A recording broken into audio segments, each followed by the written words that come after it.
ninguém. Eu sou fã de Jane, Jane sempre a vencer.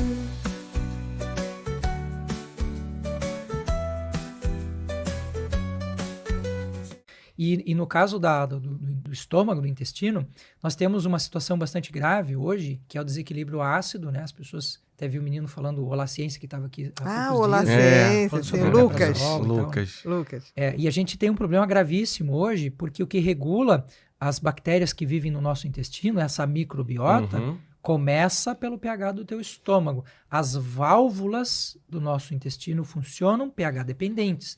Se ela não tem o pH certo, ela não tem contração. A gente vai pegar uma situação como essa, por exemplo. A pessoa tirou a vesícula. Ele não tem mais a vesícula.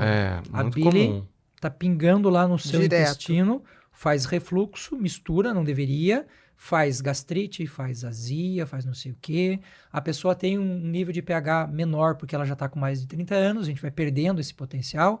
Aí o que a gente pode utilizar? Olha só que interessante, o abacaxi, o limão, o kiwi, o figo, todos eles são ótimos para fazer essa correção. Para abaixar o pH? Para regular o pH. Regular o pH, porque daí se você está com pH mais baixo, você precisa aumentar ele. Uhum. E nesse caso do estômago, uma das coisas mais incríveis que vocês vão encontrar na vida de vocês chama batata doce.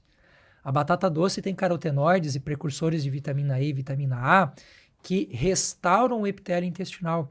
Então, quando a gente está com uma gastrite, por exemplo, evidente e desnecessário dizer, mas vou dizer mesmo assim, você tem que parar com o álcool, você tem que parar com a cerveja, com o café, né?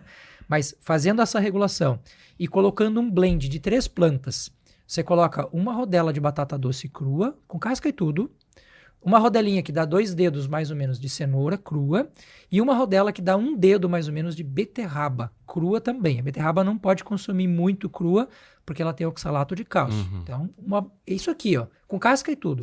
Bate de manhã cedo e faz por 20 dias em jejum.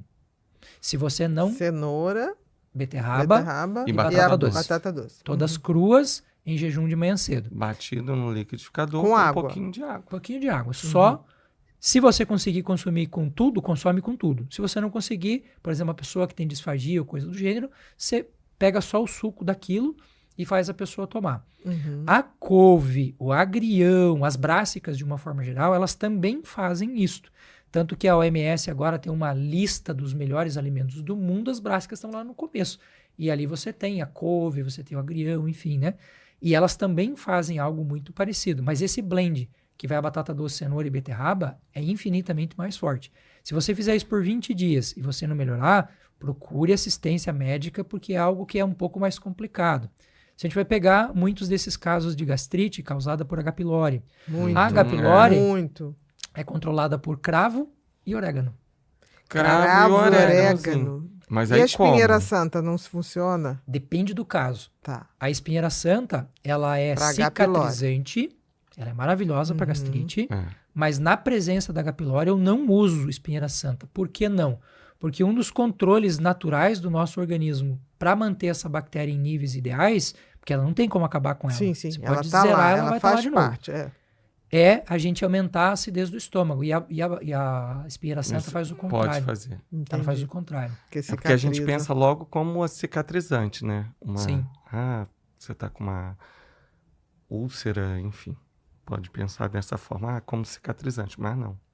A guaçatonga é mais interessante do que a espinheira santa. Guaçatonga. O cravo que você falou e o... Orégano. Mas como que faria para esse tratamento? Uma colher de orégano, uma colher de sopa, que vai dar em torno mais ou menos de 2 gramas e meia. Aquele que a gente compra mesmo sequinho. Você tem em casa. Você tem em casa. Temos em casa, pior que na tem. pizza. Põe na água. Ele você vai fazer por infusão, ou seja, não cozinha ele. O cravo, você coloca 3 cravos na água e ferve por 3 minutos, de 3 a 4 minutos. Aquela água que você tirou do cravo, você vai pôr aqui, vai pôr o orégano, vai deixar esfriar. Bota, né? Por que é importante a gente botar o pires? Porque boa parte dessas plantas chamadas aromáticas contém óleo essencial. E o óleo essencial é volátil no calor, então ele vai embora. Por que café preto passado, coado e feito na prensa francesa, ele é muito diferente no gosto? Porque na prensa francesa, aquele que você põe, desse empurra ele pro fundo, né? Isso. Ele preserva os óleos essenciais. O que fica coado, fica ali no coador ou vai embora. E o chá é a mesma coisa. Ele é anti-inflamatório, antifúngico, antibacteriano, principalmente antibacteriano. E o cravo tem um papel importantíssimo, que ele tem uma função analgésica muito interessante. Tanto que a gente usa muito, eu uso muito com atletas, um composto, uma tintura que se faz com álcool, que vai losna, bem tranquilo de fazer. Vai losna, vai calêndula, e você pode colocar, dependendo da situação, uma canela de velho, por exemplo, que é uma planta incrível. E o cravo. Sucupira também. E o cravo. Aí você já faz uma função antisséptica, a pessoa caiu, machucou o braço, tá com aquela torção e tal, já faz uma função analgésica, antisséptica, e já age nessa questão da dor, da inflamação ali da região. E o cravo, gente, vocês não fazem ideia, ele regula a mulherada que sofre muito com TPM, por exemplo, né? O cravo tem uma ação incrível. As gengivites que a gente tem, eu tô usando aparelho agora, eu tirei aqui porque senão ele mas os primeiros dias que a gente põe o aparelho, começa tremendo. Várias aftazinhas, dá uma, né? Uma sensibilidade grande na gengiva. Aí o você põe o cravo, você mastiga o cravo. Pode mastigar o cravo, ele tem ali uma substância chamada eugenol, que é incrível, que é uma substância analgésica. E boa parte dos medicamentos que a gente usa para dor também tem ação na febre, porque o mecanismo é o mesmo. Sim. Então você usa o cravo para baixar a febre, para fazer um bom controle de dor, enxaqueca, muitas vezes a pessoa está com dor de cabeça, aquela cefaleia clássica do dia, do cansaço e tal. O cravo é incrível para isso, o gengibre é incrível para isso. São coisas que a gente tem em casa. Gengibre é dor de cabeça também. Açafrão.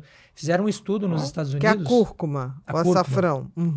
E eles compararam o ibuprofeno, que é um anti-inflamatório bem potente, com toda a classe que vem da cúrcuma, gengibre. A gente tem ali o lírio do campo, o lírio do brejo, são todas da mesma família. E a ação anti-inflamatória se equipara. Então, é tão interessante usar o ibuprofeno como usar uma cúrcuma. Claro que sempre pensando que você está fazendo o uso correto disso, na quantidade certa, com o acompanhamento certo e tudo mais. Só que sem os efeitos colaterais que o anti-inflamatório clássico traz, como, por exemplo, prejuízo no próprio estômago, né? Estômago, rim, intestino, intestino, fígado também, bastante. Por que você fala muito da vasilha de vidro e não de plástico? O plástico, ele traz vários problemas para a gente. O primeiro grande problema que tem a ver com a questão nossa de distanciamento do mundo natural. O vidro é areia, o vidro é pedra, o vidro é vida, né? Ele está presente na nossa vida. O vidro, ele não impede, por exemplo, algumas transferências de energia. Se você colocar a água numa vasilha de vidro e numa vasilha de plástico no sol, o resultado é diferente. Até o gosto da água vem com gosto de plástico. Dependendo do tipo de plástico, no Brasil, a gente vai olhar a classificação, o plástico é classificado de 1 a 7. Vocês já viram como é que faz isso? Não. Se você pegar um copinho de plástico, você vai ver que na parte de baixo dele existe um triângulo e dentro desse triângulo tem um número. É verdade. O PET é número 1, daí você tem o número 2, o número 3, 4, 5, 6 até o 7. O 7 significa que aquele plástico ele não tem origem definida, a gente não sabe de onde ele vem. Essa mistura que está ali é uma mistura monstra. E ele está presente, por exemplo, nos nossos vasos de flor em casa. Gente, se você não daria para o seu filho, se você não daria para o seu cachorro, por que você vai dar para sua plantinha? Que função que tem de você intoxicar a miserável da planta com plástico monstro dentro da sua casa, né? Então não é só para gente. Para planta. Não, o plástico... Ou então que não seja o 7. Assim, depende da função e da utilidade. Vou dar um exemplo bem simples. Você vai no mercado e compra um pote de sorvete. Aquele pote de sorvete foi feito para guardar coisa gelada. Ele não é perfeito, mas ele é mais apropriado para aquilo. Entendi. O que é comum de você encontrar na casa das pessoas? O pote de sorvete sendo usado para guardar feijão, né? Depois bota o feijão quente dentro do pote de sorvete, ou bota uma comida quente ali dentro, ou põe esse pote de sorvete. A pessoa leva marmita, por exemplo, do trabalho e põe no micro-ondas. Ó, eu já tenho uma coisa com micro-ondas, então com esse plástico ali dentro é pior ainda. Com certeza. O plástico hoje, a gente já sabe, e tem um estudo bem recente agora de 2022, ele libera nanopartículas que entram no nosso corpo e o corpo não tem mecanismo para entender que aquilo é um patógeno e ele não sai de lá.